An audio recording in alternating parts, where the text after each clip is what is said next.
வேலையே செய்யாம வீடு பளபளக்கணுமா? இந்த 8 மேஜிக்கை மட்டும் ஃபாலோ பண்ணுங்க. காலையில் அவசரமாக வேலைக்கு கிளம்புவது, திரும்பி வரும்போது சோர்வாக வருவது, வார இறுதியில் கிடைக்கும் கொஞ்ச நேரத்தையும் வீட்டை சுத்தம் செய்வதிலேயே செலவிடுவது. இதுதான் நம்மில் பலரின் வாழ்க்கை.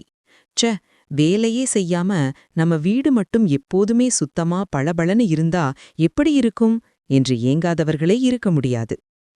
உண்மை என்னவென்றால், துளிக்கூட வேலை செய்யாமல் வீட்டை சுத்தமாக வைப்பது என்பது சாத்தியமில்லை. ஆனால் பெரியதாக மெனக்கெடாமல் கடினமான வேலைகளை செய்யாமல் சில புத்திசாலித்தனமான பழக்கவழக்கங்கள் மூலம் உங்கள் வீட்டை எப்போதுமே சுத்தமாக வைத்திருக்க முடியும். 1. 1 நிமிட விதி. இதுதான் இருப்பதிலேயே தங்கமான விதி. ஒரு வேலையை செய்ய 1 நிமிடமோ அல்லது அதற்கும் குறைவாகவோ ஆகுமா? அதை அப்போதே செய்துவிடுங்கள். காஃபி குடித்த கப்பை சிங்கில் போடுவது, படித்து முடித்த புத்தகத்தை அலமாரியில் வைப்பது, செருப்பை வாசலிலேயே கழற்றி விடுவதற்கு பதிலாக ஷூ ரேக்கில் வைப்பது. இப்படி செய்வதால் சின்ன சின்ன வேலைகள் பெரிய மலையாக குவிவதை நீங்கள் தடுத்துவிடலாம். 2. ஒவ்வொரு பொருளுக்கும் ஒரு இடம். உங்கள் வீட்டில் குழப்பம் ஏற்பட முக்கிய காரணம் பொருட்களுக்கு என நிர்திஷ்ட இடம் இல்லாததுதான். சாவி, பர்ஸ், ரிமோட், சார்ஜர் என ஒவ்வொன்றுக்கும் ஒரு இடத்தை பழக்கப்படுத்துங்கள். அந்த பொருளை பயன்படுத்தியதும் மீண்டும் அதே இடத்திலேயே வையுங்கள்.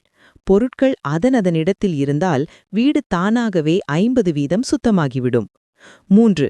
சமைக்கும்போதே சுத்தம். சமையலறை சுத்தமாக இருந்தாலே பாதி வீடு சுத்தமானது போல.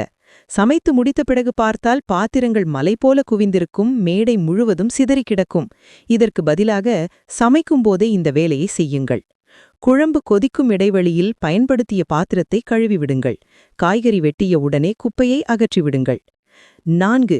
படுக்கையை மடித்து வையுங்கள். காலையில் எழுந்தவுடன் 2 நிமிடங்கள் ஒதுக்கி உங்கள் படுக்கையை மடித்து போர்வையை சரி செய்யுங்கள். கலைந்து கிடக்கும் ஒரு படுக்கை சுத்தமான அறையை கூட கசகசவென காட்டும். மடித்து வைக்கப்பட்ட படுக்கை அந்த அறைக்கே ஒரு ஒழுங்கான தோற்றத்தை கொடுத்துவிடும். 5. உள்ளே நுழையும் போதே கவனம். வெளியிலிருந்து வரும்போது அழுக்கு, தூசி மற்றும் தேவையற்ற பொருட்களை வாசலிலேயே தடுத்து நிறுத்துங்கள். செருப்புகளை வெளியே அல்லது அதற்கென உள்ள ரேக்கில் வையுங்கள்.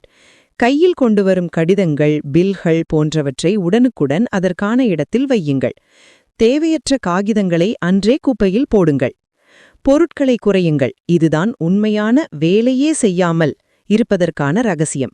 வீட்டில் எவ்வளவு குறைவாக பொருட்கள் இருக்கிறதோ அவ்வளவு குறைவாக நீங்கள் சுத்தம் செய்ய வேண்டும். உங்களுக்கு தேவையற்ற பல மாதங்களாக பயன்படுத்தாத பொருட்களை தயவு தாட்சியம் பார்க்காமல் அப்புறப்படுத்துங்கள்.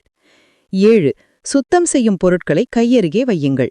பாத்ரூமை கழுவ பயன்படுத்தும் ஸ்ப்ரே பாத்ரூமிலேயே இருக்க வேண்டும். கிச்சன் மேடையை துடைக்கும் துணி கிச்சனிலேயே இருக்க வேண்டும். பொருட்களை தேடி எடுப்பது ஒரு பெரிய வேலையாக தோன்றினால்தான் நாம் அந்த வேலையை தள்ளி போடுவோம். கையில் கிடைத்தால் அழுக்கை பார்த்த உடனே துடைத்து விடுவீர்கள். 8. சாப்பிட்ட தட்டை உடனே கழுவுங்கள். சாப்பிட்டு முடிந்தவுடன் தட்டை அப்படியே சிங்கில் போட்டுவிட்டு செல்வதுதான் நாம் செய்யும் பெரிய தவறு. அந்த ஒரு தட்டை கழுவ 30 வினாடிகள் கூட ஆகாது. ஆனால் அதை போட்டு வைத்தால் அது காய்ந்து போய் அதை தேய்த்து கழுவுவது பெரிய வேலையாகிவிடும்.